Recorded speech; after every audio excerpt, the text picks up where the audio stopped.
క్రీస్తునందు ప్రేమ సహోదరి సహోదరులకు యేసుక్రీస్తు నామములో శుభములు. దేవుని యొక్క మహిమ మీ మీద ప్రకాశించును గాక. ఈరోజు దేవుడు మనకిచ్చిన మాట ఫిలిప్పీయులకు రాసిన పత్రిక 2వ అధ్యాయము 14-15 వచనాలు.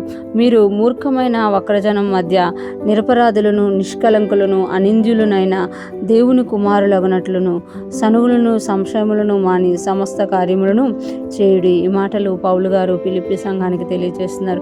ఇక్కడ ఆయన దేవుని పిల్లలు ఎలా ఉండాలి, దేవుని ఎరగని పిల్లల మధ్య మీరు ఎలా ఉండాలి అనేది తెలియజేస్తూ, మీరు మూర్ఖమైన వక్రజనం మధ్య అంటే మనము నివసిస్తున్న ప్రాంతాలు, మనం నివసిస్తున్న జనులు ఎలాంటి వారు అని అంటే మూర్ఖమైన వారు, మరొకటి వక్రజనం అనమాట.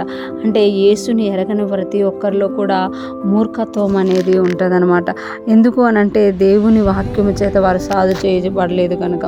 అలాంటి మూర్ఖమైన మరి వక్రజనం అంటే ప్రతి దాన్ని కూడా వక్రీకరించే తత్వం అనమాట. మనము దేవుని బిడ్డల్లో కూడా కొందరిలో ఇలాంటివి చూస్తుంటాం అనమాట.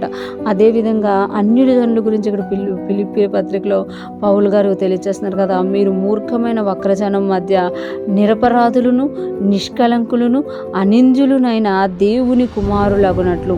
మనం ఎలా ఉండాలంట? నిరపరాధులను అంటే అపరాధము లేనివారిగా ఉండాలంట. నిష్కలంకులను కల్మషము లేనివారిగా ఉండాలంట.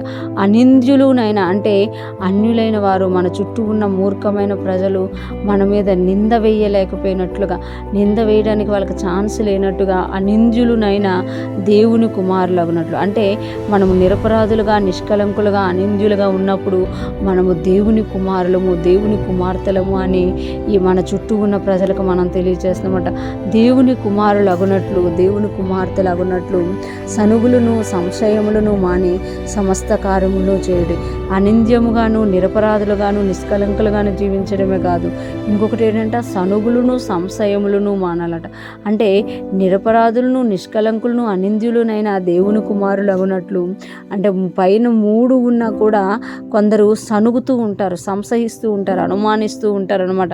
చాలామంది నిరపరాధులుగా ఉంటారు, నిష్కలంకులుగా ఉంటారు, అనింద్యులుగా ఉంటారు. కానీ ఇతరుల విషయం వచ్చేసరికి సనుగుతూ ఉంటారు, అనుమానిస్తూ సంశయాలు చేస్తూ పూస్తూ ఉంటారు అనమాట.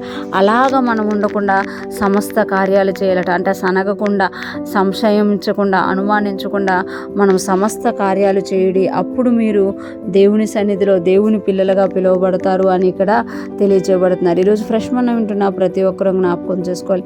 యేసుక్రీస్తు రక్తం ద్వారా కడగబడిన మనము దేవుడు మనల్ని నీతిమంతులుగా చూస్తున్నాడు అనమాట.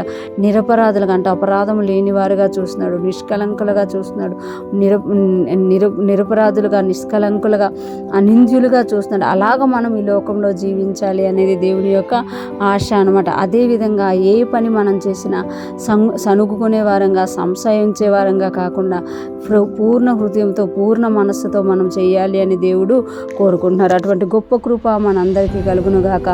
మనలో ఉన్న దేవుణ్ణి మనం ఈ లోకానికి చూపించుదుముగాక. ఆమేన్.